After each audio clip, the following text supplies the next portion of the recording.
Fekaiki, welcome to the show. Thanks for coming. It's a pleasure. It's great to be here. So let's kick it off really quickly. Who you are, what you do, why do you do it? I'll try and keep that as brief as possible. I tend to be quite verbose. So I'm Ali Fekaiki. I'm the founder of Juno. I've been working in tech for, I'd say, about 8 years now. Kind of between tech and the creative side, so media.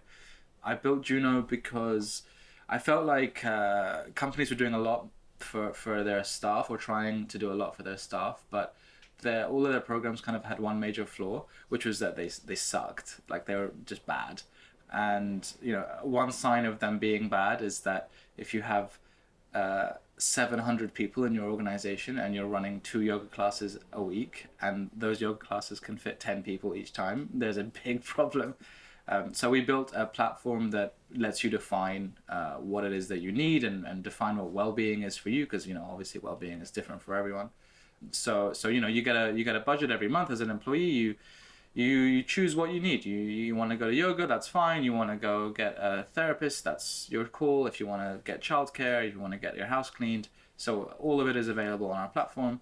Why do I do it? Because I want to help ordinary people at work. I think that everyone talks about this huge stress epidemic. It is a huge problem. It's a crisis. But I really strongly think that there should be a platform that kind of supports every aspect of life, not just like the really crisis point of you need to see a therapist or you need professional help, versus the kind of soft stuff that's like coupons and discounts. There's like this huge, big middle, and that's what we want to help with. That's what Juno is about. Maybe I'm jumping to conclusions here, but no one starts a company that's about employee welfare and well-being without having experienced the downside of that. Yeah, of course. I mean, I'm not someone that can sit here and say I had this huge sort of event or occasion that created this light bulb moment. I think it was more, first of all, I've had relatively high stress positions in companies. I've friends who continuously told me and continue to tell me that they're unhappy, or they feel undervalued, or that their system of living is kind of, work and sleep. That's it. So kind of a slow burn, and then realizing that actually as a society we should be doing better, and we can do better. We have technology that can allow it. So I think what you're asking is like, has there been like a bad experience that's led to it? I think it's more like a general malaise rather than like one really bad one that's caused me to leave. For those of you who don't know you, you've worked for Clio and Yolt and Lockbox, and you've done customer acquisition and growth roles. Probably the highest stress point in growing startups. You are the funnel. You need to bring the customers in, depending on your performance and your ability to lure them in. The company can compel a narrative, and I bet that even unknowingly, this took some toll. Tell me a little bit about the stress that comes with working in high growth and high pressure environments. It's a good question. I think, I think like with the head of growth role in general, I think it can generally be misunderstood by founders or those that are hiring for the head of growth role. It is a super high pressure job, just like you mentioned. A lot of the pressure of the business is put on you because your survival as a startup is basically your traction. If you're not getting customers, if you're a B2C, or if you're not getting, great contracts, if you're working with businesses, there's no business. So my job, I'm going to give you one example. I'm not going to name the company, but there was a period of time where I was like the most stressed I've ever been in my life. And that was when I'd say I overpromised on what we could achieve with this business, and everything rested on my shoulders. I was the only marketing hire in the business. So it was like, look, if we're not getting customers and we're not making money, that was on me. And so I felt like a lot of pressure. This is the thing, is that when you're under pressure, you feel like you're able to get out of it, but actually you're suffering and you're unable to. You're actually doing a worse job because you're putting so much pressure on your shoulders. So so there was that one startup where I literally had like chest pains and had to go to hospital because I would wake up and I would be like, holy shit, like we're missing all of our targets. I'm getting scrutinized left, right, and center. And then you start questioning yourself. You're like, shit, am I actually able to grow this company? Do I have the skills required?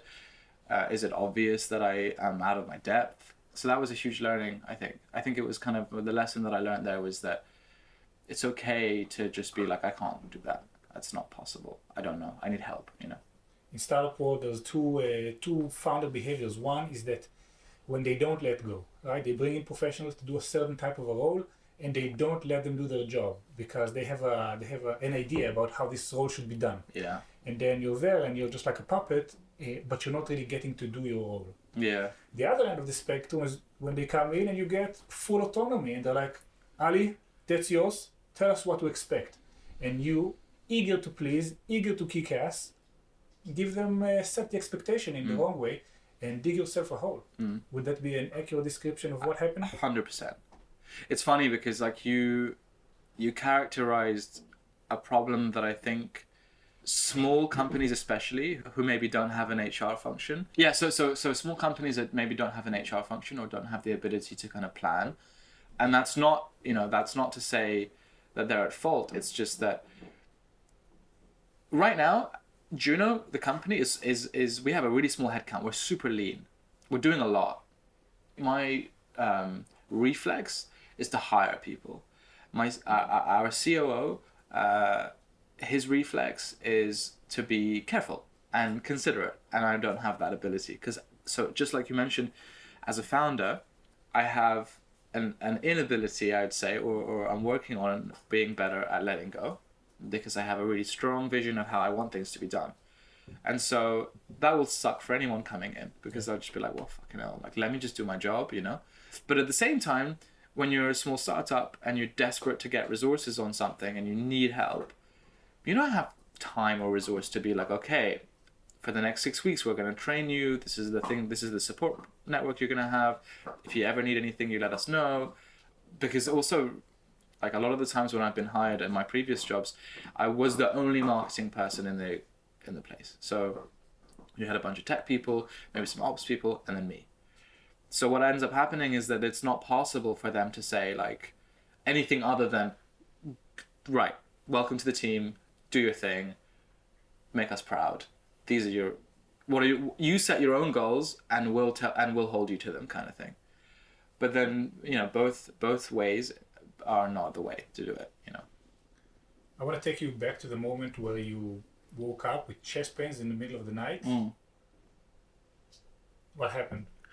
My doing completely. I mean, literally, it was just me. Like the mistake I made in that was that I was proud, and I was like, you know what, I don't have control over the situation. We're not doing what we should be doing as a business, but I don't have the ability to. I'm too far in, And the founders that I was working for were super concerned. They were like, what is going on here? Like, we're dropping off massively. We're not hitting our targets. And for seemingly everything that I was trying to do, I was just making things worse. And so rather than just pressing pause and going, okay, guys, all these initiatives are not working. Let's work out a way to do it. Maybe let's get someone else in to help or whatever it was. I was too proud. And so what I did was I created a deeper and deeper and deeper hole and created the situation where I was up at 4 a.m. with having an anxiety attack because I was like, shit, I'm going to lose my job. I'm not going to be employed again. I have to go. So it was really a spiral that I could have easily avoided had I just been a bit more frank and honest and less proud. It's hard to hear, and I think it's an unpleasant experience that so many of us have to go through. Yeah. You have to fall down that cliff. You have to lose control over your mental state in a way that's where your narrative just completely crashes. You can no longer tell yourself that story. And your body says, I'm in too deep. I don't know how to react to it. Yeah. We're shutting down right now. First-time founders, they won't be able to spot that. They'll be in over their head with their stuff. So they can come to you and say, Ali, listen, let's slow down for 1 second. Something isn't right. they won't know, and our ego, our pride, our just feeling stuck will get you taking on more and more and digging that hole a little deeper until... I think part of it is that like we, just like a lot of the roles that we take at work are kind of they're very tied to our self-esteem. And when you say like the stories we tell ourselves, that's interesting because like as a founder, there are myths in culture, like that you wake up at 5 a.m. and like go to the gym for an hour. Like, what the fuck is that? Like, no, like, you know what I mean? Like, it's like, of course they're going to say that because they want to create this mythos, like this whole story of an Ubermensch, of this high flying woman who is just like incredibly like energetic, doesn't get tired, doesn't get stressed. I mean, there is obviously the other side of it, but that's the ideal, right? And so we're under pressure from that, which is that I'm not in the 5 a.m. club, so I'm clearly not made for it. There's that mythos. And so what happens is you feel like, so I'm working like 70 hours a week, probably thereabouts, and I'm enjoying it, but that's the thing you mentioned about your body. I'm enjoying it because it feels like I'm alive. It feels like I'm solving big problems. I'm helping people. Like, the impact that Juno is having on people is like, makes me so proud and makes our team so proud. And you don't notice, but then you get sick. Like, I was sick 3 times in January. I got ill because I was just like, my body was like, okay, cool. No, I'm not doing this. I can't. Yeah, there's no one to pace yourself. Yeah, my immune system is, even now, like, you can probably hear it. So what you need in that situation is to have people that are able to just say, hey, at the end of this month, you're taking a break, and there's no 2 ways about it, which is thankfully what my team said. They were like end of February, I don't want to see you in the office for 5 days. We'll be fine. Just go. Because if you don't take a break, then you're going to be, at the very least, shitty to deal with, at the very least. And we're a wellbeing company anyway, so what are we going to do? Like, burn ourselves out? Funny. Yeah, it's ironic, right? Yeah, like missing out on a fundraising round because the founder is having a nervous breakdown, having not taken a day off. Yeah. We spoke about founders giving you all the autonomy to do your role, and in a way it could be a nightmare to work for you because you've done growth, you've done design, you've managed, and now you're going to have to hire under you. And I'm rude. No, I'm kidding. It is my responsibility to make sure that that's not the case, I think. It's funny, yesterday, I'm actually so lucky because I have a team that is just the best. Like, I have the fucking best colleagues. Like, yesterday, we had this session where we just went around the room and spoke about each other and positives and negatives. And I was nervous as hell because I was like, this is going to be so... I'm British, so it's like... unbelievably awkward to do that, but I was so grateful at the end of it that we could talk about, like, listen, my voice doesn't feel heard when you speak over me. Like, these are all things that we have to work on as a business, and it's so great that we can have that candid thing. Very not typical to be doing on a Monday. Yeah, I mean, I think it was a pretty impromptu. But it could be done it should be done any day. Like, at the end of the day, I think the one of the things is that in work we have this mask on of professionalism, which I think is serves some purpose, which is that, like, imagine a uniform, it kind of unifies you, and professionalism is that unifier. I think that you kind of come into work and you come into work for your business. You can bring yourself, of course, but professionalism is, I don't think, a bad thing, so to speak. But at the same time, I think that you should also be yourself. Like, you should not feel ashamed to tell people how you feel about certain things, or how, if someone is behaving in a way that doesn't make you feel empowered or valued, you should always bring it up.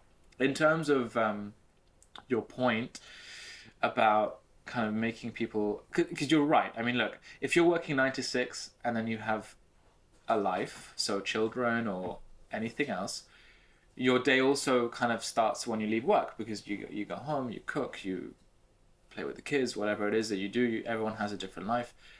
It's really difficult. Everyone appreciates that it's super difficult to balance both of those things.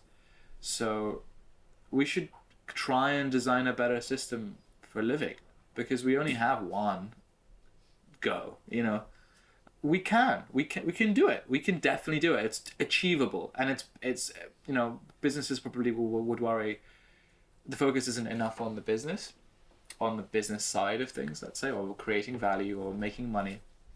But nothing costs more than your people in a business, right? So why would you spend more on CRM software or computers than your people? Like, it's crazy to me that's the way companies go about it. And you feel that this is how companies are going about it? Because you go into any job description today, you'll see a list of perks as long as the job description itself. It's all bullshit. Why is it bullshit? It's bullshit because, okay, so let me give you some examples of some of the perks that are on offer on job descriptions. First of all, okay, yoga, meditation, fantastic. But you get me 10 people in a room and you ask how many of them regularly go to yoga and meditation, you're going to have 2 or 3 hands. 7 out of 10 people are like, either I have my own situation going, I have my own yoga membership, or whatever it might be. The point is that when you pick and choose, when there's a top-down employer decides approach, and you don't have 100% engagement in those initiatives, it's a waste of time and it's a waste of opportunity. And you won't get 100% engagement because not everyone wants to do yoga. Exactly, and not everyone wants to do yoga and guess with their peers. Exactly. I have one of my friends was like, dude, I got invited to do spinning with work. I went to spinning, and who was sat behind me on their bike? My boss. Who wants to do that? That's crazy. Yoga in meeting rooms and therapy in glass meeting rooms. Like, the job descriptions are great marketing. When you say, oh, you have unlimited holiday and you have yoga and free fruit and lunch every month. But none of them have actually thought about, okay, well, who are the people in our business? What is something that can make everyone happy? And you can't. Anything top down, unless it's getting 100% engagement, is a waste of time. Engagement would be one part of it. You can force everyone to engage in the room, but you can't force them to benefit from it. Yeah. And that is so tricky, in my opinion, because if I'm an employee and someone is taking 2 hours of my day to do some mambo jumbo, I'll be furious. I'm like, guys, I have real work to do. I have KPIs. I'm presenting in the company meeting in 2 days and this is not ready. So I'd be very resentful about having 2 days of my day taken away. On the other hand, I can get all the free yoga classes outside of work and I don't know that I'll take advantage. And there's maybe a paternalistic aspect to work that is missing. If I was a professional football player and I'd be partying at night, my coach would take me in the morning and say, you can't show up to training like that, right? And it's for your own sake, it's for the company's sake, it's for the team's sake. We don't have that at work. I would disagree that that's what we need, just because the example that you're giving is an interesting one, because as a footballer, right, you put your trust as a young guy into your manager, your coach. That is a tacit agreement. At work, I think that if you're a footballer, you are very, very driven to be the best you could possibly be in football. And so you need that guidance, you need that father figure, mother figure, whatever it is. But at work, some people, me, for example, take it unbelievably seriously. They throw themselves at the job, they sacrifice themselves, blah, blah, blah. But others have the right to be like, okay, you know what? I'm going to come in at 9, I'm going to go home at 5, I'm going to do my best at work, and then I'm going to go home and I'm going to forget about it.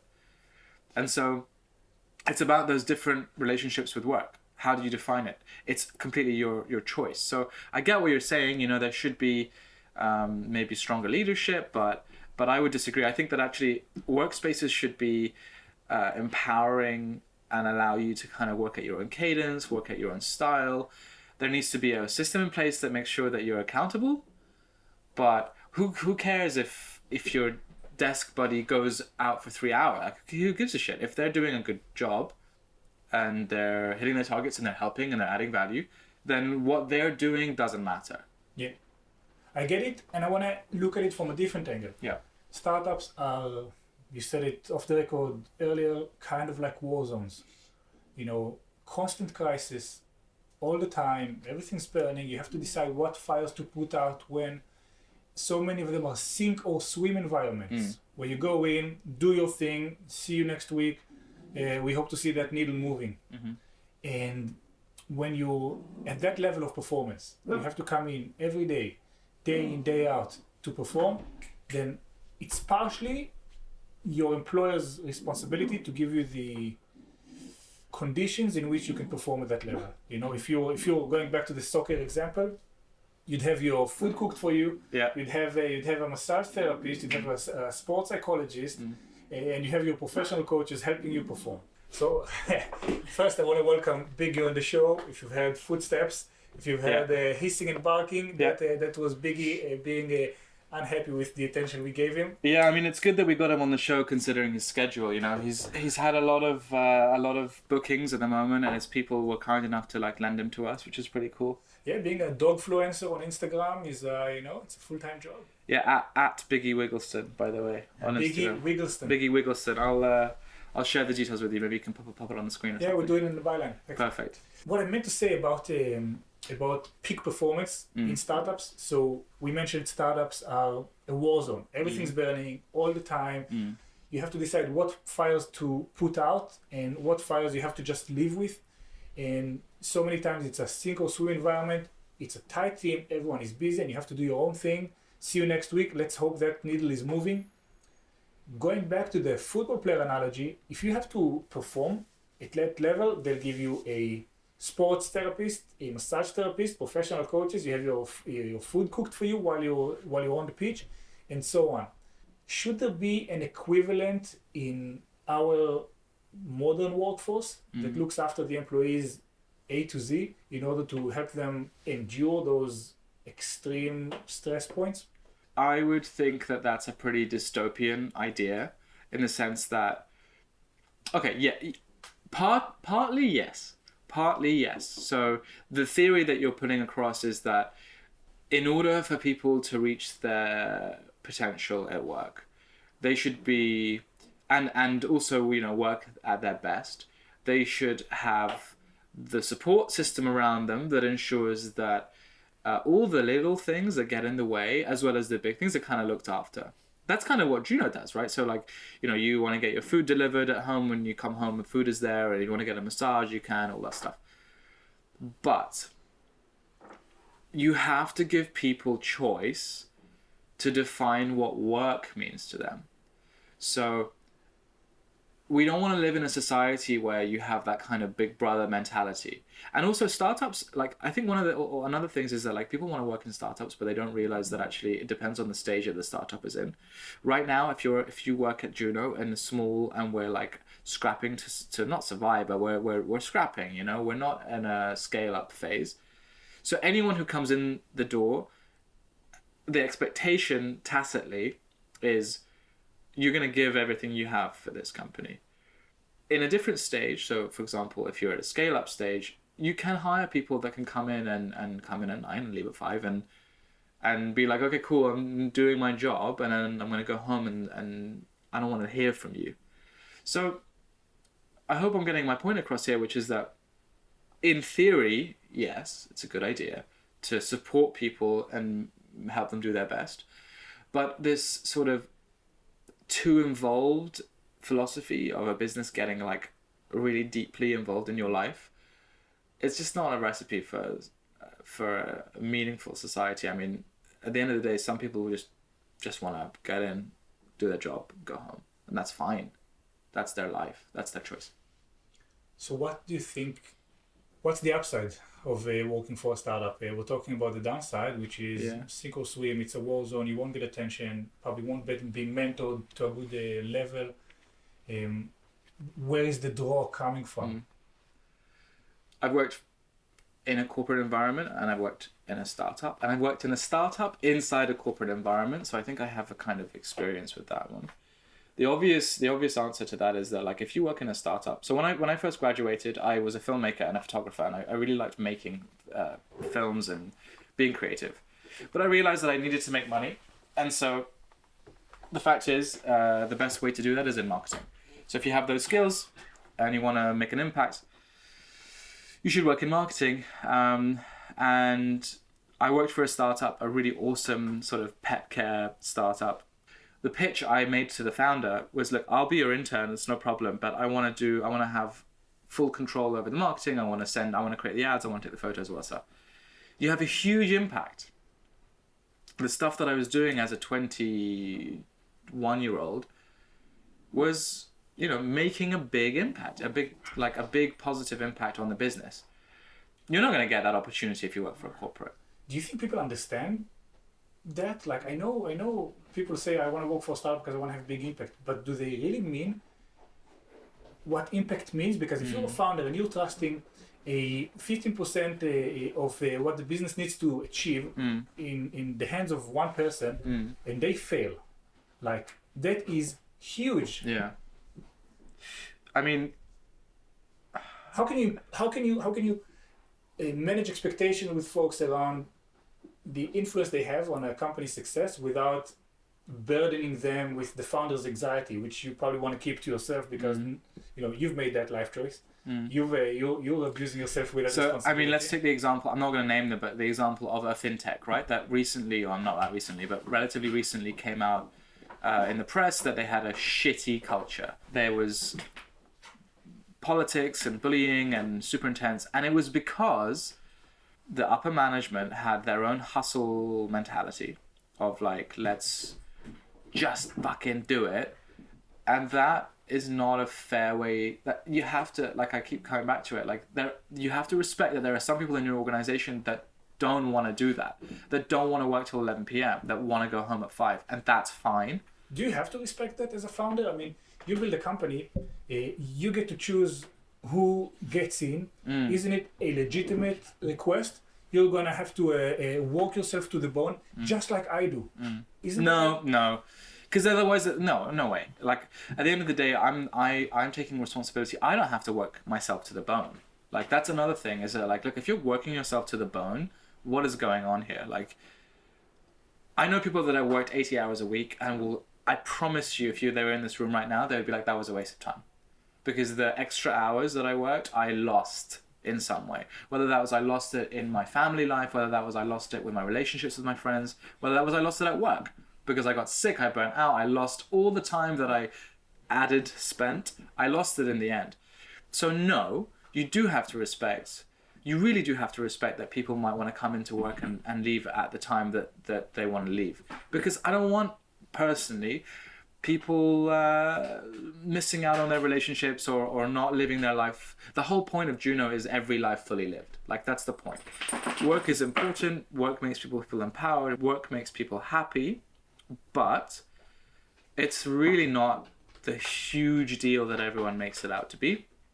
As a founder, if you're working yourself to the bone, what is going on? Like, you work hard, you work late, that's fine, but it doesn't have to be the black and white. Like, look, if you're in this business, you're going to work yourself to infinity because you have to, and if you don't, we don't have a business. So you have to respect that. Like, we have our senior leadership team, like, that we have this policy of, like, don't ask, just tell. So if you need to work from home, if you need to take a day off, and I'm not going to write some long post about it on LinkedIn and pat myself on the back. It's just common sense, right? It's, you have a doctor's appointment, tell me, don't ask me. If you want to take a few days off, tell us, just say, I'm taking a few days off. And that's fine, that's your life. And if the work suffers, who cares? I respect that. And what worries me about that is that in certain cultures you can say, don't ask, tell, but it's also like the same unlimited holidays, right? Yeah. You give everything, and what happens is a race to the bottom. People take less and less and less. Because the one person that takes 25 holiday days versus the other person that took only 3, when it comes down to performance assessment, it would be easy for an immature manager to say, oh, well, I get another 3 weeks off of this guy, and I don't care about what happens after. I know the tenure of an employee in a startup is 12, 18 months. So, let him burn out. If he couldn't manage himself, that's fine. I want to get the maximum return on the paycheck I'm paying this guy. You know what I thought when you said that is that, like, there's so much made about automation taking people's jobs, and it's like, but we still really want people in their desks. With the unlimited holiday, I mean, there should just be a minimum, which is like, look, it's unlimited, but you have to take 21 days or whatever it is. So that, because obviously, you know, it's well publicized that unlimited holiday, actually, when it's averaged out, you take less holiday. When I worked in organizations, you get reminded, like, listen, you have 5 days, take them, you know? So I think that, you know, that's not really a topic that I know much about, but I know that if you did a minimum, that would be good. I can say something about that. In my experience, I was, I don't know, I think it was about 4 or 5 quarters into my role without having taken the time off. Having never used my my days off, maybe a day here or a day there, but nothing like a holiday. And my manager sat me down and he's like, when was the last time you went on a holiday? And I'm like, it's been a while. And he's like, okay, I want that by the time we meet again next week, you've taken one, or at least you have the dates in. A week later, we're sitting for our weekly. Still, he goes, okay, did you book your holiday? And I didn't get around to it. He said, what did I tell you? I said, you said book a holiday. I'm like, and? I'm like, I'm busy. There's so much to do. The targets, the quota, the accounts. He goes, I don't care. I don't care. You know what happens when people don't take holidays? What? They quit. So find a way to go about it and take your holiday. I've got your back. Still hard, you know. The not taking holiday was self-imposed. Yeah. I know. I've been in that position. I know. You also, I mean, again, it's that narrative. You're kind of telling yourself like, oh well, you know, I'm not taking holiday. I should feel sorry. I'm working so hard. And by the way, this is the thing: is that there's that balance of people enjoy working. If you speak to people that have burnt out, they will tell you that they didn't notice, and it's because they're running on adrenaline. They like doing it. It feels good to work on little sleep and working like right to the edge. There's a sense of achievement that comes with working as hard. Yeah, and also like our purpose, a lot of us is driven by what we're doing, and what ends up happening is essentially you're being asked to like take time out, and you're like, but I don't want to. I'm enjoying it. I like doing this. Who are the first people to notice when someone had burnt out, if it's not themselves? Who are the first people? I mean, it's usually your family, right? I don't know. I haven't, thank God. I've been an expert for the last 5 years. Yeah. So my family is accustomed for me not being as available as I'd like to be, but you know, in a more closely knit community, who are the first people to notice when someone is burning out, and what would they notice? This is a question you're asking? It is a question. I mean, it really depends on the person, right? But like... when you had your anxiety attack. Yeah. And then you went back to the office and then said, guys, something happened last night. I want to tell you. What happened? I didn't do that, actually. I just... Because this is what made the whole thing so much worse, is that I just didn't. I just was like, I just dealt with it. I just got on with it. So I had the horrible... I need to go to the hospital. My heart is going to come out of my chest, which is funny because at the time mentally I wasn't feeling stressed, but my body was like, okay, let's do something about this. That's when you get used to living with a certain level of stress. That, your cortisol. Exactly. So the acute stress is now chronic. Yeah, exactly. So I didn't tell anyone about that, apart from my parents, but they were like, what? Because to them, my dad ran his own business for 25 odd years. I don't know the full extent of his stresses. I should talk to him about it after this. But my parents have always been just the most chilled, relaxed people. I don't remember growing up in a stressful environment in terms of like my parents being super stressed out. So when I told them that like this is the pain I'm having, it's chest pain, it feels like angina, and they're like, what? They're literally looking at me like, you're kidding, right? Like you're fucking joking. But I know it was true. I literally had those pains. Didn't tell anyone because, you know, went to the doctor and got some medicine and it was fine. Medicine? Yeah, like some beta blockers to like kind of chill that stuff out. I think I took it for a few days and then I still have it in my drawer. Like I haven't touched them. Break in case of an emergency. Yeah. Well, I mean, to be fair, like I don't really. My philosophy generally is that like if you're medicating it, it'll help you get you to a place where you can deal with it, rather than it will deal with it. You know. Yeah. But anyway, your point was that your question was who are the people that identify it. I really don't know. Like, I live a pretty solitary life, not in like a lonely way, but more like I don't live with a partner or anything like that. I live with a housemate who I'm friends with, obviously, but it's not like a. You know what I mean? Like it's not. How many people here in London are living a similar lifestyle to yours?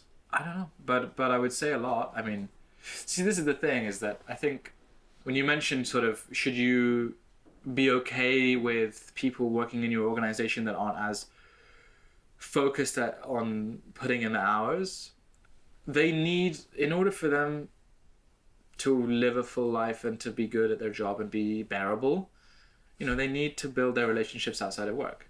You know, they need to not have that solitary thing. Actually, you know, someone who's well socialized and is enjoying their life and is doing a lot of stuff outside of work is probably so much better to work with.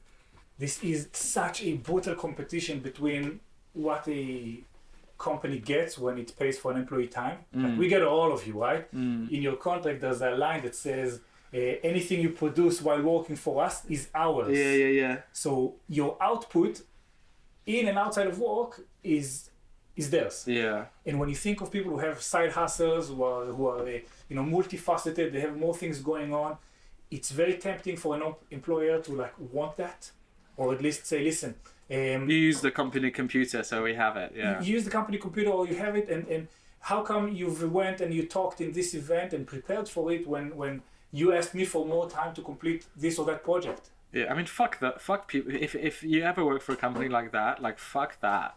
Like, what we're trying to do as a society, and it's so obvious, especially in London, and I'm not going to speak for anywhere else, but I see it in London, and we're hopefully the pioneers of this as a business, is let's just be a bit more human here. Like, if you have a side hustle, or you have other passions, or you have other projects, or even if you want to take a day. I remember I was interviewing for a job a few years ago, and I was like, listen, I want to do this project, which ended up being Juno. And she was like, listen, if you want to take 2 days a week doing that, that's fine. And I was like, do you really mean that? That was awesome. But clearly you're seeing that every day a fusty company that will be like that is dying, will just collapse. And every day in its place is a new progressive company run by people who care about other human beings. Probably, right? I hope so.